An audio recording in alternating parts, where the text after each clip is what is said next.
تەواوی هێزە سیاسیەکانی عێراق لە بەغدا کۆ دەبنەوە. حکوومەتی هەرێم شەقامە سەرەکیەکانی شارەکان بەکرێ دەدات. نرخی 1 ئەمپێر کارەبای مۆڵیدە ئەهلیەکان بە شێوەیەکی بەرچاو بەرز بووە و لە بەشێک لە شارەکانی هەرێم گەیشتە 22,000 دینار. سڵاوتان لەبێت لە شارپرێسەوە هەواڵی ڕۆژتان پێشکەشەکەم. سەرۆکۆماری ئێستای عێراق و کاندید بۆ سەرۆکۆماری داهاتووی عێراق ڕایگەیاند لەم ساتە هەستیارەدا کە وڵاتەکەمان بەناو دوانەی دەرفەت و دژواریدا تێپەڕ دەبێت. کاندیدبوونی خۆمتان بۆ پۆستی سەرۆکایەتی کۆمار پێڕادەگەێنم. بەڕوونیش لەوە تێدەگەم کە لە ئەستۆگرتنی ئەم ئەرکە شەرەفێکی مەزن و بەرپرسیارەتێکی گەورەیە. دکتۆر بەرهەم ساڵح لە پەیامێکدا بە فەرمی کاندیدبوونی خۆی بۆ پۆستی سەرۆکۆماری عێراق ڕاگەیاند. جەختیش دەکاتەوە پێویستە سەرۆکۆمار ڕەمزی یەکڕێزی و شکۆمەندی وڵات و پارێزەری دەستور بێت.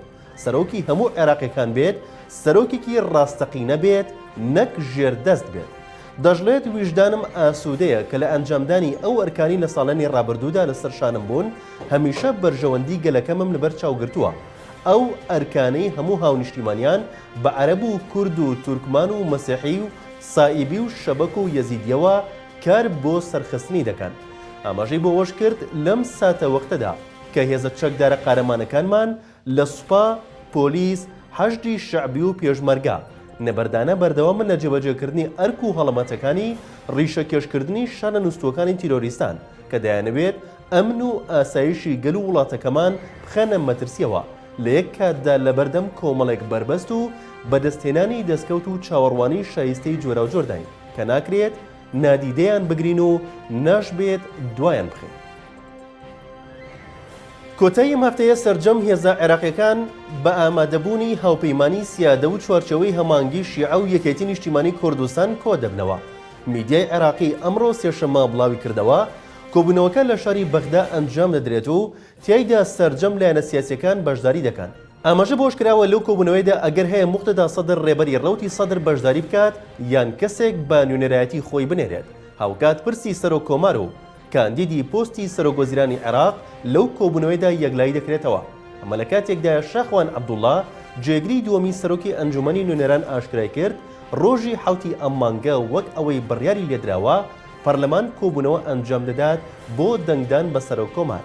دەژڵێت سەرجەم ڕێکارەکانی ئەم دانیشتنە کۆتایی هاتووە و دانیشتنەکە دواناکرێت تەنانەت بۆ یەک کاتژمێریش لەو وادەیی پێشتر بڕیاری لەسەردراوە. دوای ئەوەی شەوی ڕابردوو پەیامنێری شارپرێز لە هەولێر ئاشکرای کرد حکوومەتی هەرێمی کوردستان بەنیازە لە ڕێگەی وەزارەتی شارەوانی و شارەوانیەکانەوە شەقامە سەرەکیەکان لە شارەکانی هەرێم بەکرێ بدات لە ڕێگەی کۆمپانیایەکەوە. پارێزگاری هەولێر ئەو هەواڵ و زانیاریانەی شارپرێزی پشتڕاست کردەوە و ڕایگەیاند شتێک لە پێناو ڕێخستن و کارئاسانی هاوڵاتیان بێت بە دڵنیاییەوە پشتیوانی لێ دەکەین. شتێکیش بارگرانی بێت بەسەر هاوڵاتیانەوە ئێمە هەڵوێستمان دەبێت و قسەی خۆمان دەبێت. بە جۆرەی ئەو زانیاریانەی پەیامنێری شارپرێز شەوی ڕابردوو لە هەولێر ئاشکرای کرد حکوومەتی هەرێم بەنیازە لە ڕێگەی وەزارەتی شارەوانی و شارەوانیەکانەوە شەقامە سەرەکیەکان لە شارەکانی هەرێم بەکرێ بدات لە ڕێگەی کۆمپانیاوە.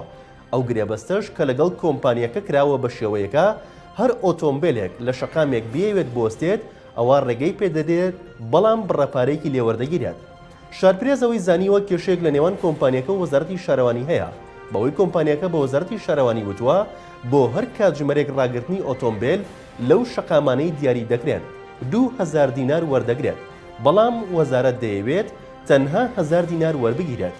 ئەمڕۆژ وەزارەتی شارەوانی و گەشتوگوزاری حکوومەتی هەرێم لە ڕوونکردنەوەیکدا ئاماژەی بەوە کرد کە ئەم بابەتە لە پێش کابینەی نۆدا سەری هەڵداوە و لەم کابینێدا ڕاگیراوە و لە ژێر دیراسە و لێکۆڵینەوەدایە و هەر بڕیار و ڕێنماییەک لە وەزارەتی شارەوانیەوە دەربچێت بەپێی یاسا و ڕێنماییە بەرکارەکانی حکوومەتی هەرێم دەبێت.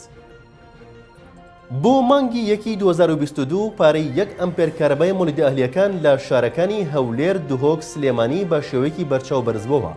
ئەگەرچی تا ئێستا بە فەرمی لەلایەن لیژنەی مۆڵیدە ئەهلیەکان و قایمقامێتی سلێمانیەوە ڕانەگەێنراوە بەڵام بە جۆرەی ئەو زانیاریانەی تایبەت دەست شارپرێزکەوتون لە پارێزگای سلێمانی ئەگەری هەیە نرخی 1 ئەمپێر کارەبای مۆڵیدا لە نێوان 13000 بۆ 15500 دینار دابێت.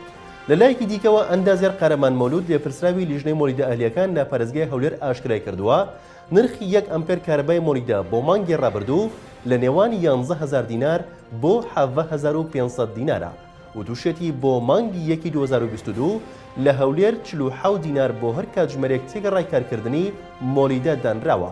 تێکڕای کارکردن لە 348 کاتژمێر بووە، کەمترینی 235 کاتژمێر بووە و زۆرترینیش 370 کاتژمێر.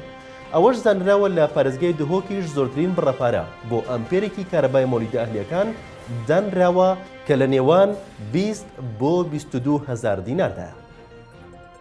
وتەبێژی تەندروستی سلێمانی ڕایگەاند لە ماوەی 5 ڕۆژدا لە شاری سلێمانی 18 کەس بە ڤایرۆسی کۆرۆنا گیانیان نەدەستداوە و هیچیان ڤاکسینیان وەرنەگرتووە. داواش لە هاوڵاتیان دەکات ڤاکسین وەربگرن. سامان نەتیڤ وتەبێژی تەندروستی سلێمانی ڕایگەاند ژمارەی توشبووان بە ڤایرۆسی کۆرۆنا بەگشتی لە هەرێمی کوردستان زیادی کردووە و دەبێت هاوڵاتیان ڤاکسین وەربگرن بۆ کەمکردنەوەی توشبوون بە ڤایرۆسی کۆرۆنا، بەتایبەت کە ئێستا جۆری ئۆمیکرۆن بە خێرایی بڵاو دەبێتەوە. وتیشی لە ڕۆژانی 27 تاوەکو سیوێکی مانگی کانونی دووەمی 2022 ژمارەی ئەو کەسانی بە ڤایرۆسی کۆرۆنا لە سلێمانی گیانیان نەدەستداوە 18 کەس بوون کە هیچیان ڤاکسینیان وەرنەگرتووە. بۆیە وەرگرتنی ڤاکسین بایەخی زۆری هەیە بۆ خۆ دوورگرتن لە ڤایرۆسەکە، بەتایبەت ئێستا ئێمە کاراسانی زۆرمان بۆ وەرگرتنی ڤاکسین کردووە و لە ناوشاری سلێمانی لە هەموو مەڵبەندەکانی تەندروستی ڤاکسین وەردەگیرێت. ئەوەش بوو ئەوەیە خەڵک زۆر بە ئاسانی بگەنە ڤاکسین کە لە ماوەی 5 بۆ 10 خولەکدا دەتوانن ڤاکسینەکە وەربگرن. لە شارپرێسەوە هەواڵی ڕۆژتان پێشکەش کرا. شاد و بەختەوە.